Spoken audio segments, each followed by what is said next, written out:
तुम्हाला जाणून घ्यायचं आहे ज्यांनी विनाकारण तुम्हाला दुखावलं आहे त्यांना माफ कसं करायचं आहे. सगळ्यात आधी एक गोष्ट समजा, फॉरगिव्हनेस म्हणजे त्यांना माफ करणं नसतं, तर तुमच्या मनात अडकून बसलेल्या त्यांच्या वाईट आठवणींमधनं स्वतःला मुक्त करणं असतं. हे त्यांच्यासाठी नसतंच, हे फक्त तुमच्या शांततेसाठी असतं. पण खरंच हे घडतं कसं, तर ते घडतं अवेअरनेसमधनं. हाय, माझं नाव अनुराग आणि मी एक NLP कोच आहे. प्रत्येक व्यक्तीला असं वाटतं की मी बरोबर आहे. प्रश्न फक्त परिस्थितीचा नसतो. सगळ्यात मोठा अडथळा ना असतं मन. एक तर ते भूतकाळात असतं जखमा शोधत, किंवा भविष्याची तयारी करत असतं. त्यामुळे भीती तयार होते.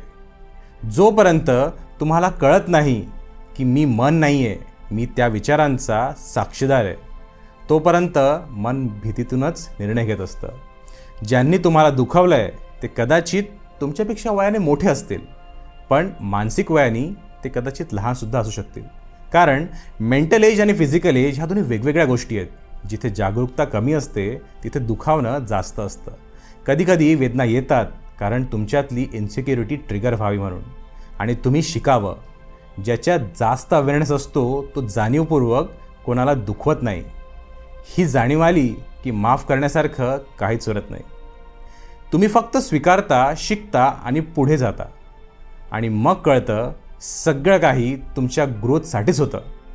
पण तुम्हाला अशी जागरूकता डेव्हलप करायची असेल आणि मनाच्या पलीकडे जाऊन स्वतःला हील करायचं असेल ना, तर कमेंट करा येस.